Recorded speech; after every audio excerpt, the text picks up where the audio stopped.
A lone protagonist never receives as great a reaction as one with a well-developed supporting cast. Susan Spann.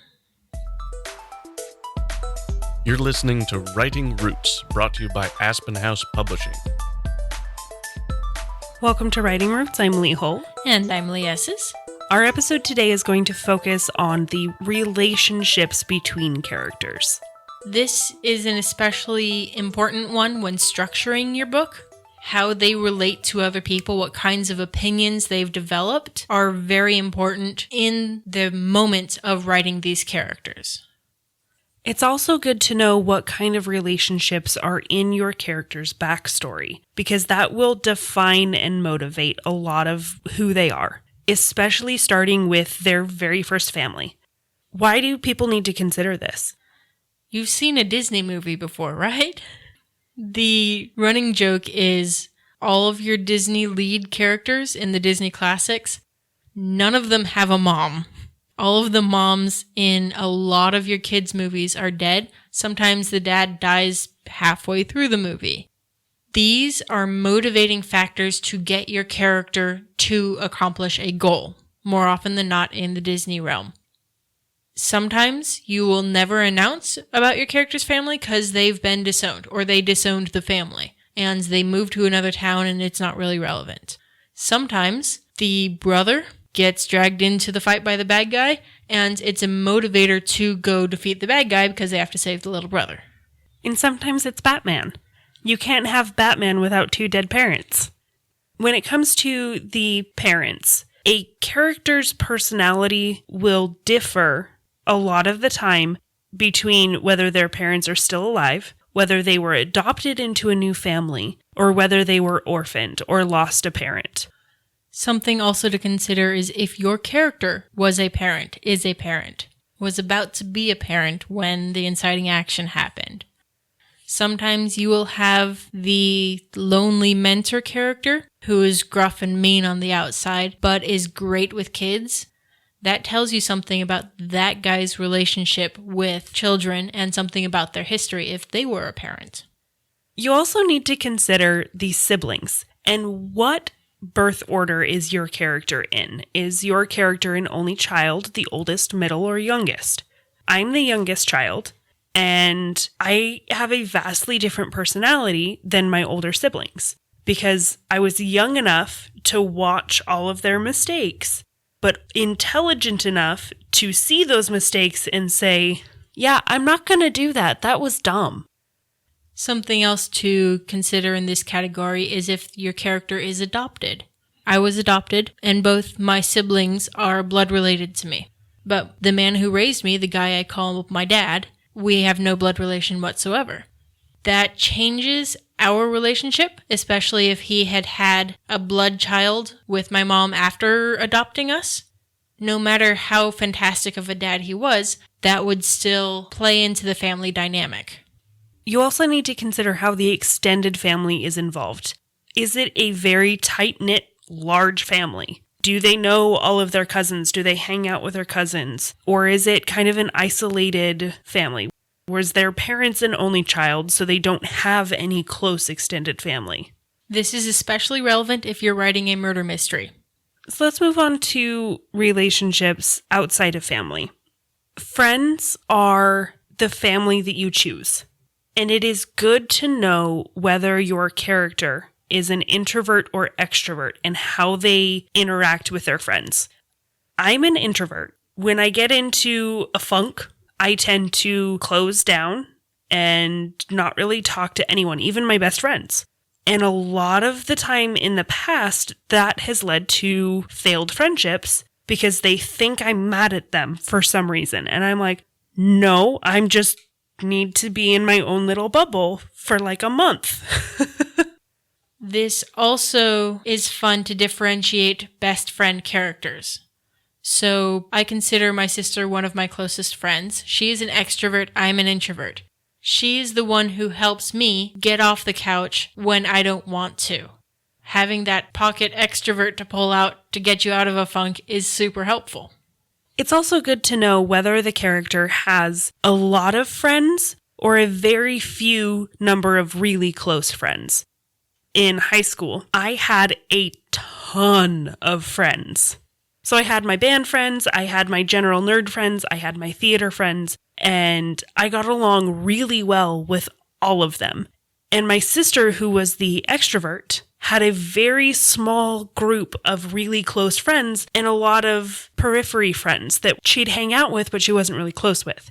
My mom always thought that was weird, but it worked. And it's a little bit of a dichotomy because I was an introvert with a ton of really close friends.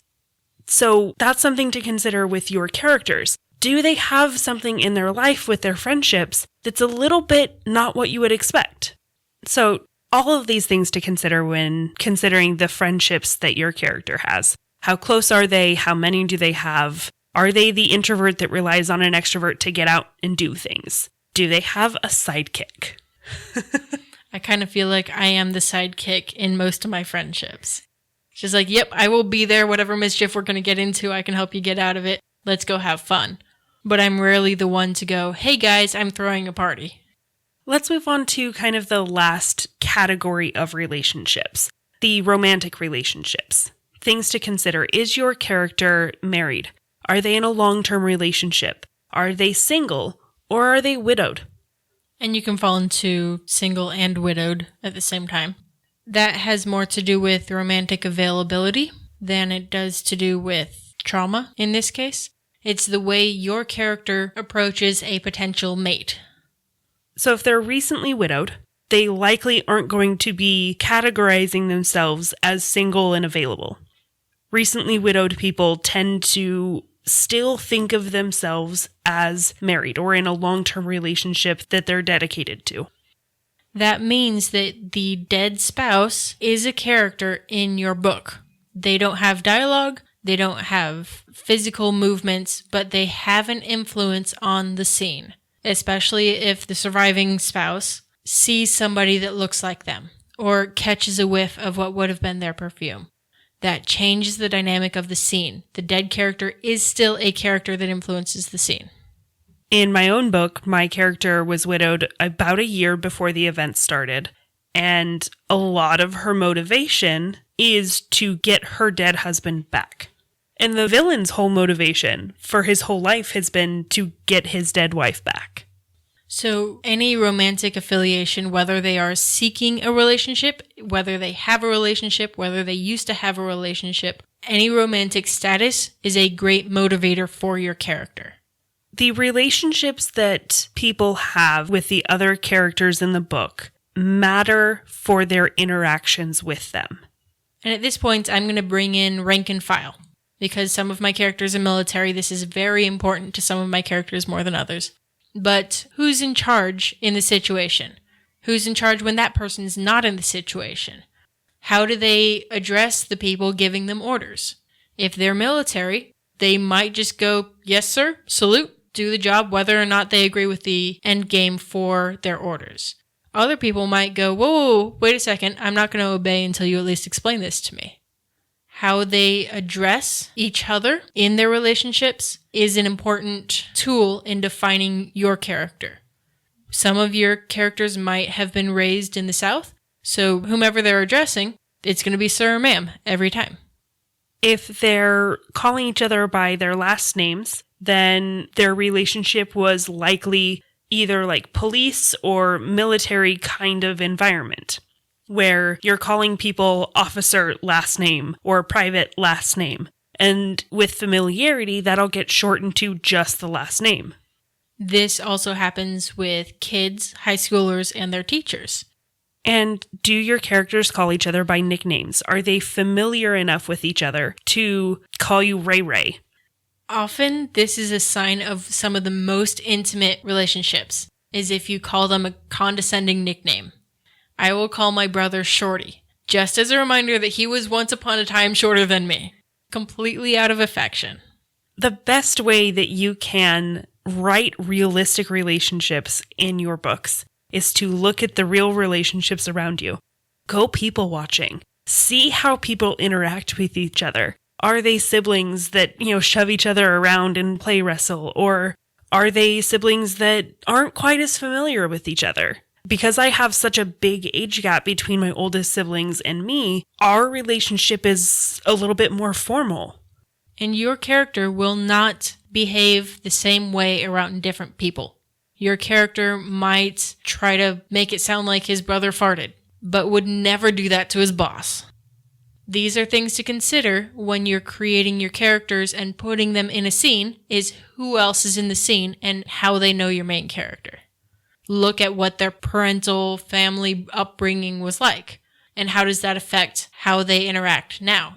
If their parents had a super strong relationship and always showed intimate affection for each other, their standards for romance are going to be very different than somebody who grew up as a street urchin. One of the things that helps me is figuring out what I would do in a situation, how I would react. I am not my characters, but there is a facet of me in all of my characters.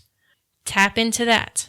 Look at how you would feel if your son had died and now the bad guy's offering to bring them back to life. That means more than anything. Right? Selfishly. If you have a question or comment for our hosts or a topic you'd like us to cover, send us an email at writingroots@aspenhousepublishing.com or find us on Facebook by searching for Aspen House Publishing.